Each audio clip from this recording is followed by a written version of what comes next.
Welcome to Living Your Best Year Summit.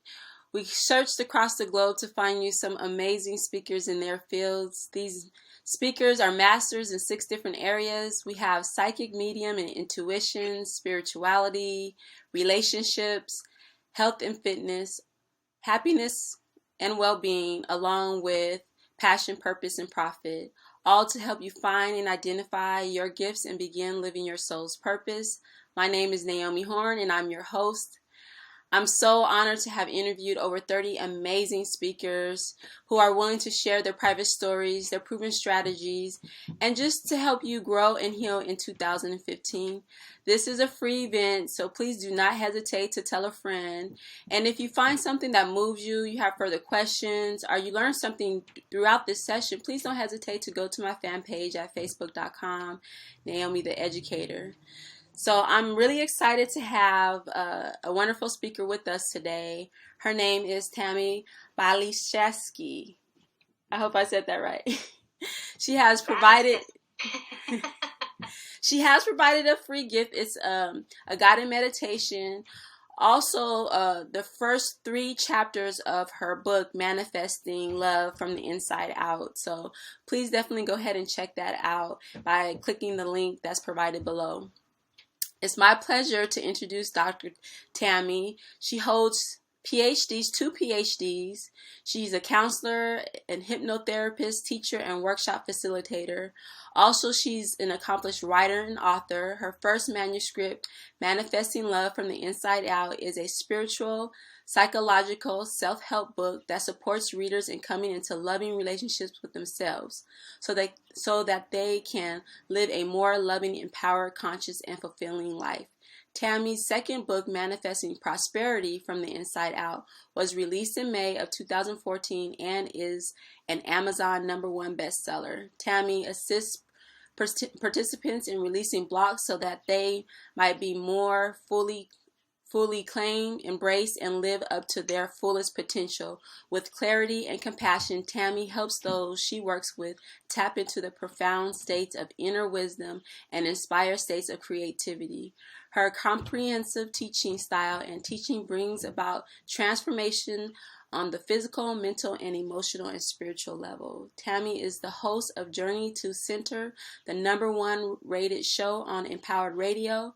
The intention of her program is to feature authors, teachers, and healers that they will be uplifted, inspired, empowered people in all areas of their lives with a focus on the body, mind, and spirit connection. To learn more about Dr. Tammy, please check her out at Tammy with an I, phd.com. And so before we get started, please make sure you have paper and pen, because just in case there's something that really resonates with you, please write it down and don't hesitate to apply it and take action in your own life if it's something that resonates with you. So how are you doing, Dr. Tammy? I'm really good. I'm so happy to be having this conversation with you. You're so welcome. I'm so honored that you're here, and especially after reading your book, Manifesting Love. I was like totally blown away and amazed that, when I read some of it, I was just like, wow, this is something I definitely want to really go through and really put some of those exercises in action. So thank you for writing such a wonderful book. Oh, thank you. I'm honored that it's appealing to you and you want to go through the exercises. It really is transformational. Yes, I could definitely feel it, by reading what you wrote. So, one of the things I wanted to start with is, looking at your own journey and your own self-discovery, and looking at when you felt like you really needed to help yourself and your own journey and what you were all guided towards. And I know that, you hold a bachelor's degree in psychology. You have 2 master's degrees, one in spiritual psychology, one in consciousness, health, and healing, along with 2 PhDs. And so I was thinking like, wow, this person holds a lot of interesting titles. And you also are a minister. What was it during the time you were doing your studies that this eye-opening, like, I need to really heal some things with myself, or did it come before you decided to go to school? No, my heartbreak is what really led me to the education. I had gone through a really terrible breakup with somebody who was very, very well known. It's very public, becoming a part of the relationship, and he replaced me without really breaking up with me, without having the conversation with me. I found about it through the media and through our therapist, and it really brought me to my knees. I'd given up my career. I didn't have a way of sustaining my lifestyle. I didn't have an income. So I was really brought to my knees. And I thought the solution was to kill myself. I thought that was the answer to alleviating the pain. I didn't feel like there was really a purpose for me to continue to go on. I felt so worthless. I felt so abandoned and betrayed, and I felt so small that I didn't think there was a reason for me to continue to breathe. I prayed and I meditated. What I got very clearly was that if I could figure a way to go through this process and to heal, that someday I was going to be able to light the way for others. Okay. And that was a compelling notion. It hadn't occurred to me that I could actually be of service. My life was very surface before that, and perhaps one would say ego-based. I was concerned about what I wore and, what I looked like, rather than the deeper purpose of connecting with people from the heart and being able to provide light and guidance and joy. So the next day, a friend of mine told me about a school that focused on the body, mind, spirit connection, and that was something that sparked an interest in me.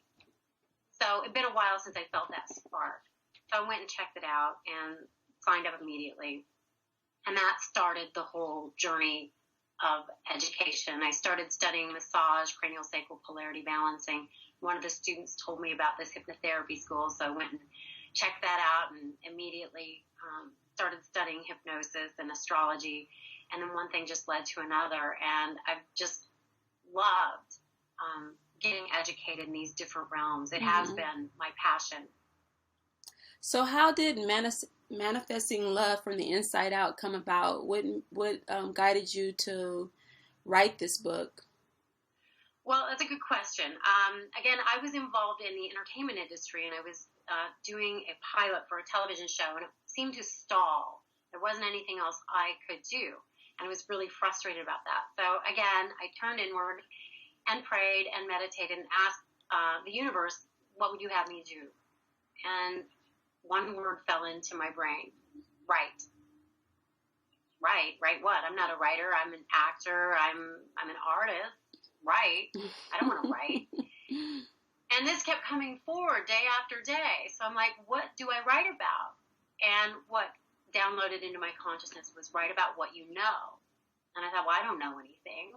Well, you know how you went from a pattern of dysfunctional relationships to one that works. And at this time, I had been married to my husband for 4 or 5 years, and it was a great relationship. And so I thought, that is true. I have gone from such a pattern of dysfunction and pain and betrayal and abandonment, a series of relationships that have those qualities, to one that really, really worked. So I just started writing. I started taking notes, and it started coming into the form of a book. I came up with 20 chapters and started filling out the chapters. And it was a 2-3 year process, but it ended up being a viable book. And I started sharing it with friends. We started doing the exercises.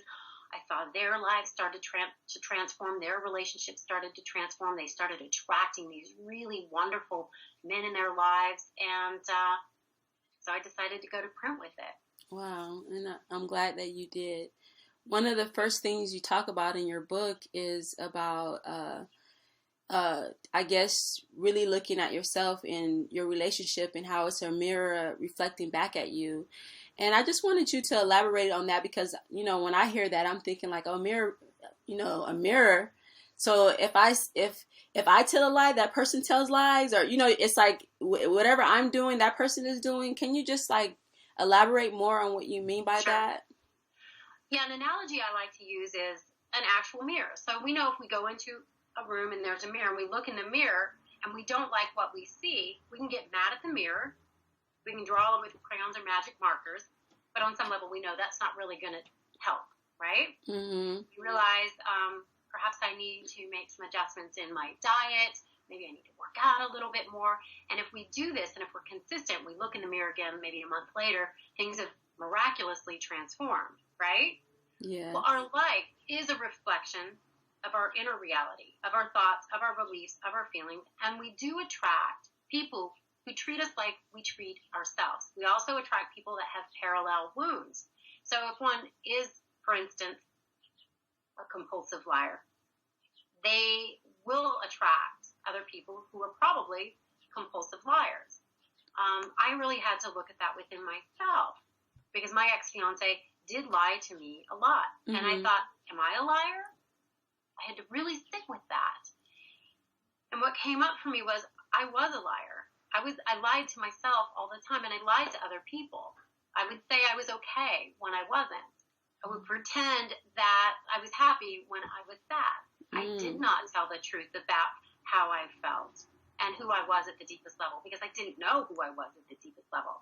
So a lot of my work came around and about by virtue of setting the intention to getting to know myself. Okay. You know, something that came forward was like, God, how do I attract people that understand me? Do you understand yourself? No. So it became about learning to understand who I was, learning to like who I was, learning to love who I was. So I spent about a year really focusing on my relationship with me. And when I did, and then I stepped back out, the mirror of my life had miraculously transformed. And the types of relationships, the type of man I attracted was very, very different. Did you do the process before you met your husband? This process that you write in your book? No, I did the healing process before I met my husband, but I didn't start writing the book until after I had Okay, so you did the healing part is what I was talking about. Yeah. So what do you tell people who are already in a relationship and they go through the healing process? Throughout the healing, like, you know, as you're healing yourself, what happens? What do you tend to find happen in the relationship when the person is, I guess, going through the process while they're already with someone? It's a very good question. A couple of things can happen. Some different scenarios can come about by virtue of that. When we take personal responsibility for our healing, for our relationship with ourselves, sometimes what happens if someone's in a relationship, that relationship transforms and it gets better. Yeah. It shifts, it up levels, because again, the mirror changes. And sometimes that person is along for the ride and they do their own work. And even if they don't, when you take responsibility for yourself, everything else around you is going to take care of itself. Yeah. Sometimes the relationships go away. It's like it's fulfilled the purpose on your life's path, on your journey, and it may go another direction. Okay. So there's not always a guarantee, you know, of which way it's going to go. But something I will always recommend, and I talk about this a lot in my book, is to set that prayer and intention for the highest good for all concerned to happen. So whether you stay together and things get better, or whether you guys go different directions, it's going to be the highest good for all concerned. That I agree with that. Yeah. You know, one of the other things you talk about is, you know, loving yourself and having self-love is something that's really important. And sometimes when people hear that, like, love yourself, I think like most people would say, like, I do love myself. Like, you know what? That's easy. Yeah, I love myself. But I just want you to just go deeper into what do you mean by loving yourself? Because I think, to me, when I read it, it seemed like to go to a deeper level than maybe most people would think when they think love themselves. Right. Yeah. And people do come forward and say, you know, I do love myself. Another thing I hear a lot, well, it's ego or it's selfish to make ourselves a priority in our own lives. And I will say self-love with a little s is different than self-love with a capital S. Okay. So the capital S to me is having a loving, soulful relationship with ourselves, loving ourselves as a spiritual being, having a human experience, to make that relationship and that connectedness to our soul and to source our number one priority. Something my teacher said to me that I found to be a little unromantic and unnerving at first was, in healthy relationships, you make God first, yourself second, and your partner or others third. And it was such a paradigm shift for me because I'd always been a people pleaser. I always thought I had to sacrifice myself for good of others. And I think that's a common theme, especially with a lot of women I've worked with. Yes, definitely. You know, it's like I'm supposed to be the caretaker of the family. I am supposed to sacrifice myself. But it never really works very good because that person is not on solid ground within themselves. Yeah. You know, I think we need to be on God's lap, and our inner child is on our lap, and that keeps us lined up. And then we have boundaries around that. Mm-hmm. And so often I think in our society, we think we're going to meet the one and live happily ever after. We're going to meet our soulmate and be complete. But when you do that, you're like a bubble with no boundaries. Mm-hmm. And become enmeshed, you can become codependent. It can feel good at first, but inevitably things are going to start to go awry as you start to project your woundedness on each other, and as that person is not fulfilling the things in you that you need fulfilled. But ultimately that needs to be a personal responsibility, and that comes by virtue of having that solid relationship with our soul self, so we're not in deficit looking for somebody else to fill us up. We're on solid ground. We are whole, and that way our relationships are like the MasterCard symbol. There are boundaries. There's overlap where you come together and you have that connection and that that stuff that's in common, that connection. But you also have boundaries within the context of that relationship. So when if they're having a bad day, you're not going to take it personally. Or when you're not happy, you're not going to point to them and say, well, if you would do this or that, I would be happy. So the projections stop occurring so unconsciously. So what do you, with that, I think, you know, part of self-love is also healing some of the areas that you talk about in your book, like, you know, working on the inner child or the forgiveness or shame and guilt, like healing some of those things. What, if we just stuck to one of them, like forgiveness, what do you think are good things that we can do in order to really begin healing forgiveness within ourselves or forgiving others? It's such a big subject, but so important. You know, when we don't forgive, we're still in a victim stance. We're still in a victim posture. We're still emanating a victim vibration. So as long as you're not forgiving, you're still giving your power away. You're giving your power away. So to choose to forgive can sometimes be an intellectual concept before it really integrates. To have that awareness that, you know, I need to forgive so that I can be free. You know, there's a saying, forgiveness doesn't change the past, but it changes the future. And I also believe it changes who we are on a really deep level and will change who we attract and who we're attracted to. Yeah. And I know, like, just with myself, when mentioning about forgiveness, even with myself, no, I had an issue dealing with my father. And when I got married, you know, I invited my father and he didn't show up, which, come to find out, my father got married a week after I got married. And for, I would say, probably the first 2 years of my marriage, I didn't talk to my dad.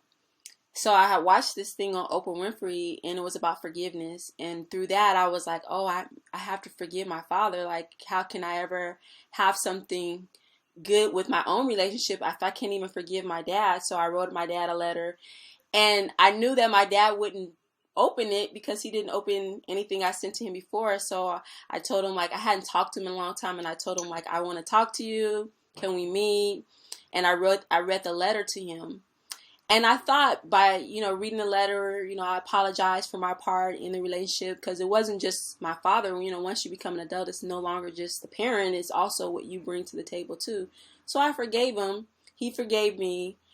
But I didn't realize that for me to really totally go through the forgiveness part, it would take like layers, like layers of it being peeled. Like that was just the beginning layer, the first part of saying it, but that it would take me layers to really peel off the pain that I had dealing with my father, where now I can like truly know that I totally accept him for who he is.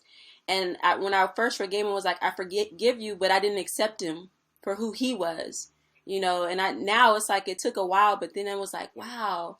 Every time he did something, I would still cry, or it would still be painful. And I would tell me, oh, I didn't really forgive him completely yet, until he can truly be who he was, and I could be okay with it.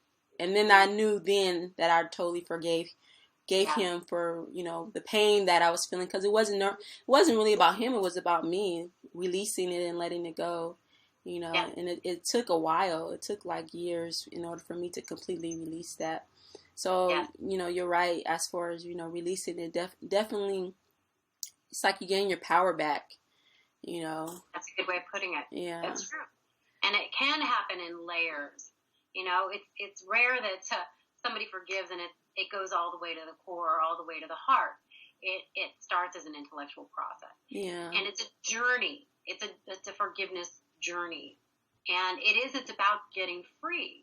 And we may intellectually know that, but the process can still be hard. Yeah. You know, it's like, I've forgiven you, but I still have hurt around this. You know, and for me, with my ex-fiance, I didn't want to forgive him. What he had done was bad. I could get anybody to agree with me. He's a bad man. And he hurt me really bad. And I didn't want to forgive him because I didn't believe he deserved it. But when my life continued to be messy and painful and unpleasant, I prayed, I meditated, God, why can't I move forward? Why can't I manifest great relationships? Why am I struggling in my career? And he said, you're always looking in the rearview mirror. And I was. And as I would look in the rearview mirror, it was usually with hurt, with disdain, with anger, with frustration. I would also fantasize about, well, how could I have done it differently? It's a lot of my energy. And it wasn't supporting me in moving forward. So it really began as an intellectual concept. I need to forgive him so I can move towards the future that I want, that I deserve, and that I desire. And so every time he would fall into my awareness, I would say this mantra, I forgive you, I bless you, I forgive me, I bless me, I am free. And I would just say that. And eventually the hurt started loosening, you know, and for a long time I thought I needed to have a conversation with him and he needed to say he was sorry. That was never going to happen. So if I was going to wait for that to happen, I would still be sitting in that same place rather than moving on to a great relationship, a satisfying career, the home of my dreams. It couldn't have happened unless I forgave him. Yeah. It's hard. As you say, it's hard. It's not an easy thing to do. But again, we're doing it because we deserve to have a really loving, fulfilling, incredible life. So let him go. Definitely. I really agree with that. I wanted to, you know, it was one thing I read in your book that had to do, I think it was called Dual Intentions. Dueling intentions. Yeah, like, can you really go into more about what that means? Sure. So say, for instance, somebody says they want a relationship, and they're really having a problem manifesting a good person. They're just not having an easy time connecting with somebody on all levels. And they're like, I don't know what the problem is. I want a relationship. And sometimes I'll ask them, is there a part of you maybe that doesn't? Let me think about that. What would be the downside of having the relationship? And then all of a sudden this material can start to come forward. And this was true for me as well. So I was like, I want a great relationship. But as I looked a little bit deeper in the closets, there was some part of me that's like, what that might mean is that I will lose my freedom, that it will lose my autonomy, that I will lose control, because I'd had some negative experiences in relationships. And so I was on guard. There was a part of me that was on guard about it. So I wanted it, and I was afraid of it. So I had dueling intentions around really wanting the relationship. So I had to work with the intentions that weren't congruent with my wanting to manifest a relationship. And I had to look at those things. So is it really true that if I manifest a relationship, I will lose my freedom? And I sat with that. If it was the right person, that wouldn't be true. If it was the right person, it would be a healthy relationship. I would be loved with an open hand rather than, you know, a clenched fist. So as I got healthier, I started to attract healthier people, but I still had to work out this dueling intention. And as I got clear about the reasons I didn't want a relationship and healed those limiting beliefs, I got very clear about what I wanted and what this relationship was going to look like. I created an ideal scene, and I felt very congruent. And once I really claimed it and felt clear, I stepped out, and I met my husband a week later.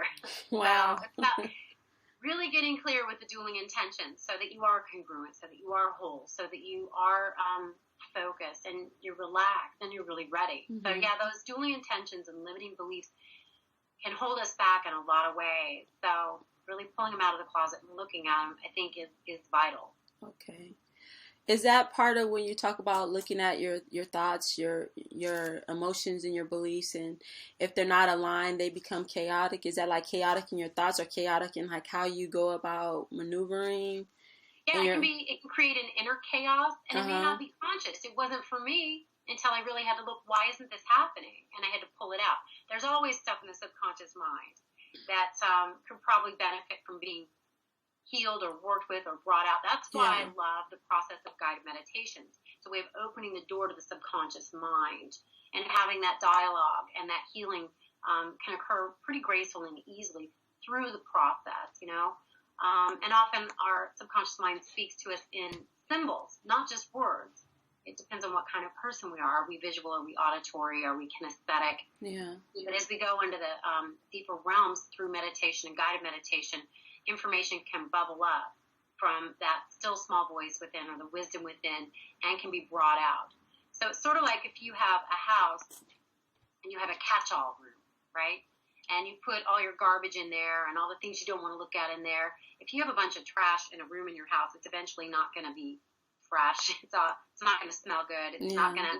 It needs, that stuff needs to be brought out and cleared out. The clutter needs to be taken out of the subconscious mind and out of the closets of our inner reality so that we are clear, so that we are congruent, so that we are aligned with our soul and with source, so that our lives can work with greater grace and ease. Okay.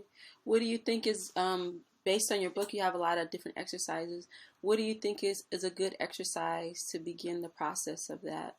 Okay, that's a great question. I would say a really good place to start is chapter 6. I talk about the relationship with the inner child. Mm-hmm. You know, what you were talking about earlier about forgiving your father. Most of us were raised by human beings that were not enlightened masters and that were not perfect. Mm-hmm. And even if they were, there's likely things that we brought in to our human experience to heal by virtue of, you know, we could look at this as karma or past lives or whatever. Or, you know, for me, you know, as a child, my father did abandon us. He didn't give me what I needed as a very sensitive little girl. He was playful, and to me it was abusive. He would feed me beer and say it was marshmallows, and I would cry. He would swing me too high on the swing, and I would cry. And he would feed me a tomato and say it was an apple, and I would cry. So for a little boy, that might have been fine, but for me, it wasn't great. So I had a very wounded inner child. I had an inner child that didn't trust men, that didn't trust life. So something that really supported me in my healing process is inviting my inner child forward in my life. I don't think we have to comb through every memory. I don't think we have to go through every detail. I don't even think, you know, we need to necessarily talk about it with our parents if we don't want to. Mm-hmm. What I find to be very effective and very healing is to invite a relationship with your inner child here and now. So, for instance, you may just close your eyes and ask little Naomi to come forward to have a conversation with you. Ask her how she's doing. And initially, when I do this with some clients, the inner child comes forward as a burn victim, like there's bandages all over them, they're very wounded, or a skeleton, like they haven't been nourished or nurtured. And it can be confusing for people initially. But as we nurture the inner child, however, they come forward and we listen to them. Because all they want is what anybody wants, to be loved, to be seen, to be appreciated, to have expression, to be adored. Yeah. So when I was, again, having a conversation with Spirit in the silence of my heart, God, why can't I find a man who cherishes me and adores me and respects me? Do you cherish, adore, and respect yourself? No. So a foundational way of starting that process of learning to love and cherish and respect ourselves comes by virtue of just checking in and connecting with the inner child. What is it they want? What is it they need from you? What would bring them joy? Because I don't think we can be happy or whole. I don't think we can manifest our purpose or that amazing relationship without having a conscious relationship with the inner child. Okay. That's understandable. Yeah, and so one exercise, actually, to give you an actual exercise that works very well is the left hand, right hand writing. You get a journal and say, "Dear little Naomi," or for me, "Dear little Tammy, I would like to have a conversation with you." and then answer with the left hand. And maybe you get a different color for that hand. I like a purple crayon myself. So how are you, little Tammy? I'm sad. Can you tell me why? Because I don't feel anybody cares about me. Well, I want to care about you. What would make you feel cared for? Well, can I sit in your lap or whatever? And then what I would do is like get a stuffed animal or a teddy bear and just pretend it was my inner child just hugging her. And that started to bring these pieces of me back together. That started to help me align and be congruent. And so then in relationships, I wouldn't allow a man to abuse or disrespect my inner child. I would protect them. And by virtue of that, it was also protecting and taking care of me. It was a way of really claiming boundaries and taking care of that soul level relationship. Like I said, to me, the inner child's on my lap. I'm on God's lap. If I take care of those relationships, everything else takes care of itself. Okay. There was another thing that really stood out to me in your book. It was about, I think the chapter had to do with receiving, about how giving and receiving, and how sometimes it could be easier for us to give, but the receiving part has to be equal, and sometimes people have difficulties with receiving. Yes. So where do you think that stems from, or why do you think it's important for us to be able to receive as well as give? I say all the time, relationships and prosperity should be like breathing. We give generously, we receive graciously. We give generously, we receive graciously. You can't just exhale and be healthy. You can't just inhale and be healthy, right? Yeah.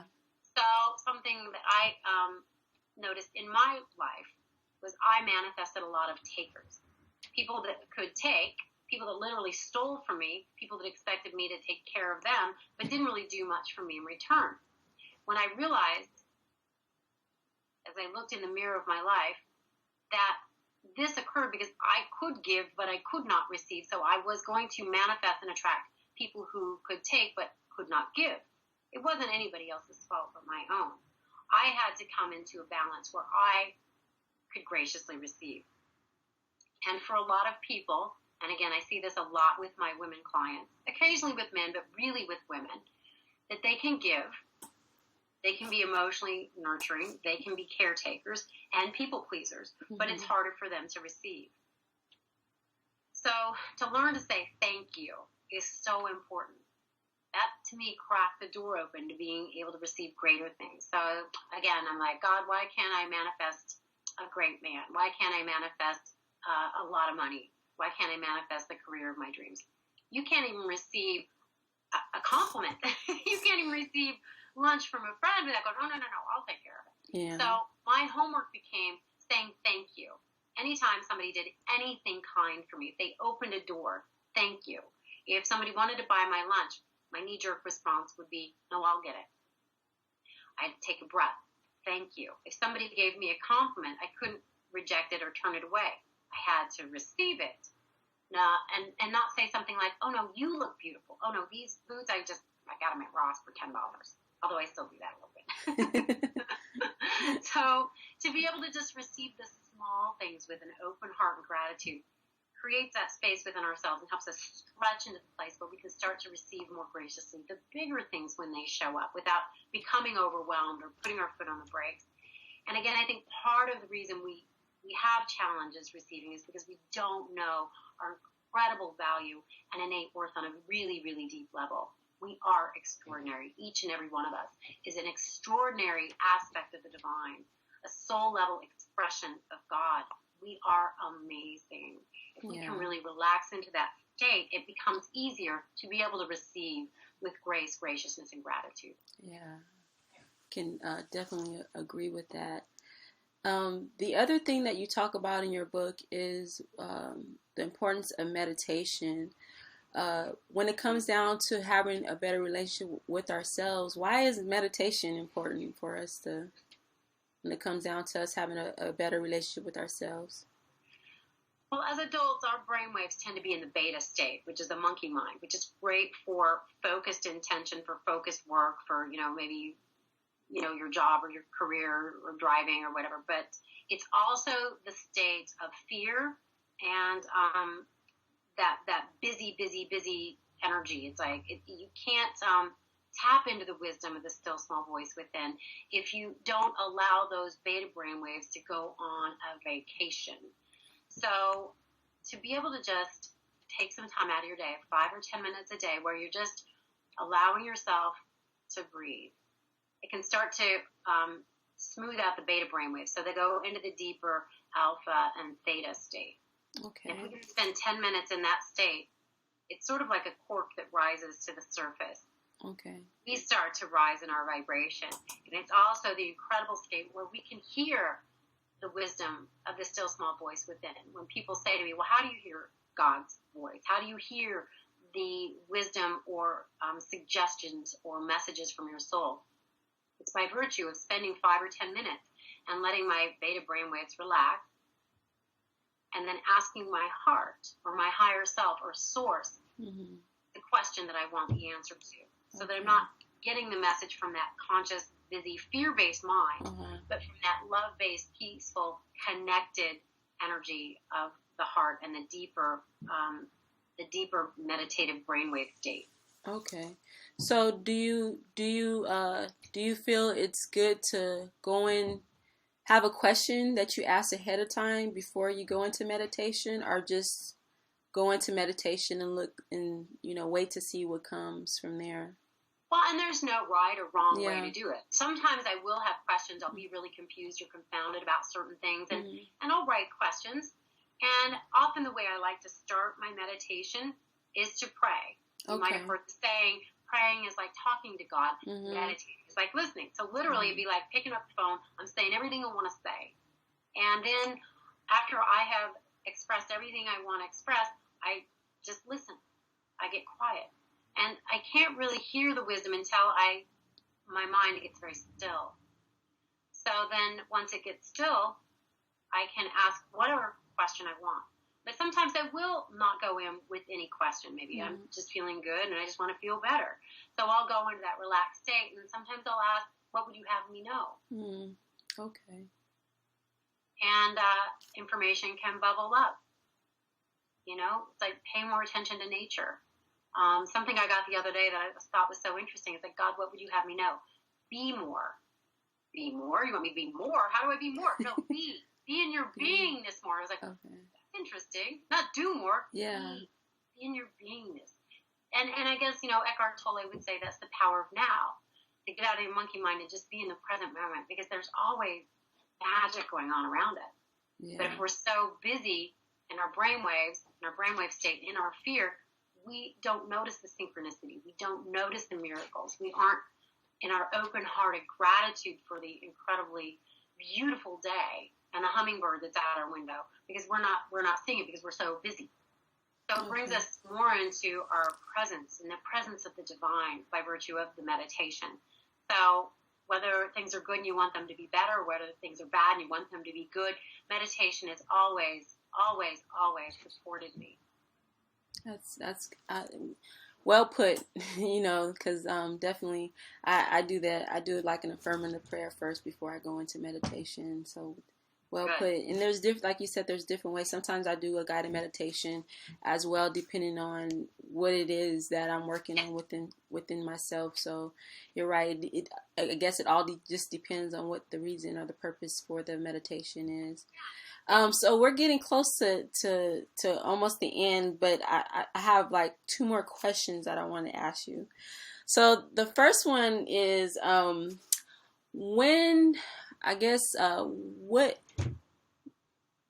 what are key things in order for us to have when it comes down to having a deeper relationship with ourselves, or even maybe stepping into maybe now wanting to have a partner or bringing a spouse? What are key things that is important that we should have before stepping into that? Well, again, I always say we attract people that treat us like we treat ourselves. So if somebody's listening and they're wanting to manifest a relationship, I would ask them, how do you want to be treated? How do you want this new relationship to look? How do you want it to feel? And then figure out how you can treat yourself that way. So for me, it's like I wanted a relationship where I was respected and cherished and loved and understood. So then I had to really get clear, okay, what do I need to do to respect myself physically, mentally, emotionally, spiritually? What do I need to do to cherish myself? What do I need to do to love myself unconditionally, physically, mentally, emotionally, and spiritually? And so I would come up with things that I could actually do to start exemplifying that love for myself. I would buy myself flowers, which I had never done before. It's like, why would I waste my money on me? Or I would make myself a really fabulous meal that would, nurture me and that would be delicious. Buy a nice bottle of wine and just celebrate being me, the expression of God that is me. So if I don't like my own company, if I can't celebrate and enjoy my own company, why would I expect to manifest somebody who does long term? Maybe initially, because that can be fun to have that romance addiction and play for a little while. But I needed to go deeper in my self-love and my connection to my soul so that I enjoyed me. And so that I could attract somebody who would enjoy me. And then, sometimes when my husband doesn't enjoy me, I don't care. Like, just you go over there, I'm going to go over here because you're bringing me down and I like me and I'm going to have a good time. It usually gets him out of his funky state sooner than later so that we can come back together and be joyful. Because I used to go to the place where I would go really deep into the hole trying to rescue somebody. I don't do that anymore. I protect my connection to source. And if somebody's bringing me down, I'll say, you know what, I love you, and let me know if there's anything I can do to support you. If not, I'm going to go take care of me. I'm going to go to the mall. I'm going to go get a massage because I like me, and I'm going to take care of my relationship to myself and my source. And then we don't enable people to be brats for person. And my husband's like, it's good that you do that. Because I like that. I don't want to be alone. I don't want to brew and stew in hell without you. So he pulls himself together. He takes responsibility for himself because as long as I'm trying to take care of him, he's going to be a brat. I like that. Treat yourself the way you want other people to treat you. Okay. And anytime people start to treat you better, it's literal. The mirror in your life will change. It's amazing. Oh, I like that. So last thing is, should our happily ever after be to find Mr. or Mrs. Right? Not necessarily. It's to become Mr. or Mrs. Right. I think my happily ever after is going to continue with or without my husband. We've been together for 12 years. I adore him, and I don't ever want him to go anywhere. But if he did, if something happens to him, or if he does, replace me, I'm going to be okay because my primary relationship, my primary focus is my relationship with that something greater, with the universe. And again, my inner child. And again, that's the happily ever after. Okay. And it's sort of like having a really delicious cake. And now my relationship with this wonderful man is just the icing on the cake or the cherry on top of the banana split. It's amazing. But the substance and the depth and the joy and the celebration exists with or without that man. Mm. Yes. But I like having that man. Yes. Being happy with ourselves, loving ourselves, That's the happy forever. Yeah. Having that inner relationship with Source, Spirit, God. And I think that's a wonderful place to leave the viewers with. But last thing is, I always tell my experts, to me, the experts that are on this summit are amazing. They have so much wealth of information, knowledge, and, they just have just a beautiful, like yourself, you have a beautiful, just, personality, and what you're sharing to the world is amazing. So how can us viewers, be of service to you? Come talk to me. Come hang out with me. Write to me on my website, Tammy B PhD. I've got a lot of really fun things happening. I'm doing some more telesummits. I'm also offering some courses online. If you order my book online, I'll sign a copy for you and give you this, I have a little prayer that's on the laminated bookmark. Come hang out with me on Facebook. I just love social media. And my radio show, come hang out with my radio show with me. Listen, and if you want to be on the show or you know somebody or you have a subject you want me to address, to me it's about connection and communication and interaction. So find me on Twitter, Tammy B PhD, or Manifesting from the Inside Out on Facebook, or write to me, come to my website, and just let's connect. Let's dance. Let's play. Ask me a question. Let's talk. Good. Have the conversation. Have a conversation, and after you see this video, please have a conversation. Go on her fan page and check her out, and put your comments. What did you learn? What really moved you from this? And also go to my Facebook page as well, and post and let us know, what did you learn, what moved you, what really resonated with you by listening to this video. We definitely would love to know. And there are more experts on the way, so please check your inbox and watch out for more experts and what they're willing to share with you as well on Living Your Best Year Summit. Until next time, this is Naomi Horn, your host. Peace and blessings.